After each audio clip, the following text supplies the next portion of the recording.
जय श्री महाकाल। शत्रु और दुश्मन कई बार मुझसे पूछे हैं। लोग बहुत शत्रु से दुखी रहते हैं।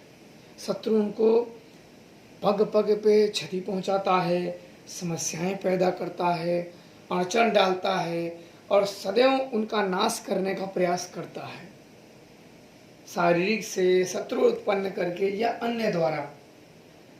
और जब शत्रु बन जाते हैं तो कुछ अगर बचने का मार्ग नहीं होता है तो उसकी बुद्धि काम नहीं करती है कि किया क्या जाए, और वह व्यक्ति और फंस जाता है। तो इसलिए मैं एक अनुभव लोगों को बताता हूँ। एक बार की सी बात है, 6-7 साल पहले एक शत्रु बन गए थे। वो भी माँ काली के पुजारी थे और शत्रु बन के अहित करना चाहा। और मुझे जब इसकी जानकारी हुई तो मैंने तुरंत अहिराक्ष को चला दिया, क्योंकि जो भक्त होता है या जो पुजारी होता है तो आपने देखे होंगे कि बड़ी लंबी समय तक भक्ति करो तो उसका रिजल्ट जल्दी नहीं मिलता है।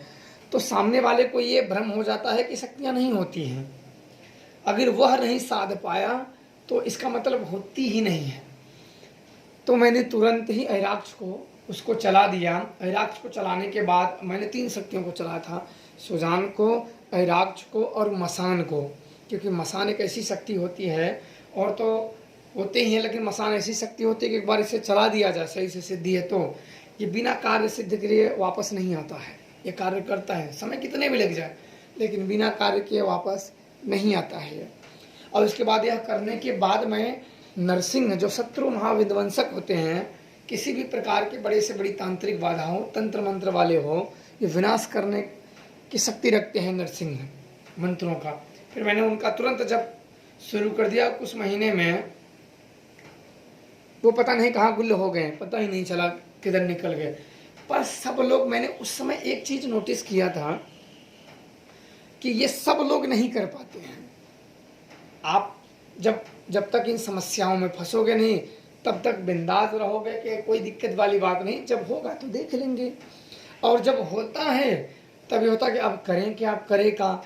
आप चाहे तंत्र करो, उपाय करो या कुछ भी करो, पर जब आपका ध्यान और माइंड उस पर नहीं लगेगा तब तक आपका वो कार्य सफल नहीं होगा। करने का प्रयास करोगे, फिर आप देवी देवताओं को भी उलट पुलट समझने लगोगे कि अरे हम इतने हैं, हमने ये किया वो किया, हमारा काम नहीं हुआ।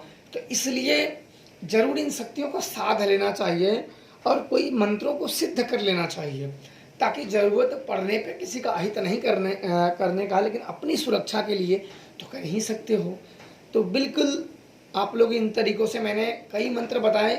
अब मैं आप लोगों को बहुत जल्द ही नरसिंह मंत्रों का बताऊंगा, और बिल्कुल ये शत्रु को जड़ से उखाड़ के फेंक देगा। कैसी भी प्रबल से प्रबल तांत्रिक बाधा हो, भूत प्रेत हो, किया कराया हो, और शत्रु का तो बिल्कुल बुरा हाल कर देते हैं। यह जब प्रयोग करोगे नरसिंह मंत्रों का तो शत्रु का बहुत बुरा हाल हो जाता है। और ध्यान रखना, मेरी तरह प्रयोग करना। अगर कोई शत्रु बन गया, पहले तो कोशिश करेगी बातों से अगर सुलझ जाए तो ठीक है। बात में किसी को दंड देना कोई उचित नहीं। जियो और जीने दो, यही बात होती है। पर जब व्यक्ति बिल्कुल मान ले कि भैया या तू नहीं या हम नहीं, वो तो होते हैं बड़े उपद्रवी होते हैं। तो उपद्रवी के लिए अगर अन्य शक्तियों को साध लिए हो तो ठीक है, अन्यथा किसी जानकारों से प्रयोग करा लीजिए। अगर नहीं कर पाए तो आपको यह जो बताऊंगा मैं, वो नरसिंह मंत्रों का अनुष्ठान कर देना है। और तब तक जब करते रहो जब तक कि आपका शत्रु आपके सामने, आंख के सामने कुत्ते की मौत मरने ना लगे। बिल्कुल कुत्तों की मौत, सारी उसकी ख्याति, सारा मान सम्मान, सारा उसके जो बुद्धि दिमाग है, सब भ्रष्ट हो जाते हैं, सब कुछ।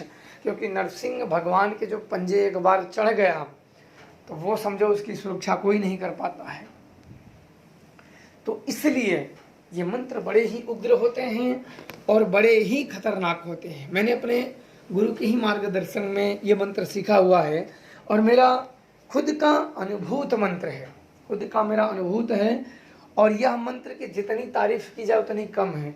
ये कहना गलत नहीं होगा कि छोटी मुंह बड़ी बात, आप लोग इस मंत्रों का प्रयोग करके देख सकते हैं। इन मंत्रों को बिल्कुल आपको जप करें और शत्रुओं का विनाश कर सकते हैं। भूत प्रेत बाधा, किया करा शैतानी हरकत आप लोग बिल्कुल करें और इन चीज़ों से निजात पालें। अगले पार्ट में मैं आप लोगों को इस वीडियो के मंत्र दूंगा, जाके आप लोग कर देना। गुरु द्वारा मुझे प्राप्त है, इसलिए कुछ आप लोगों को सावधानियां इसमें बरतनी होगी और गुप्तता बनाए रखना है।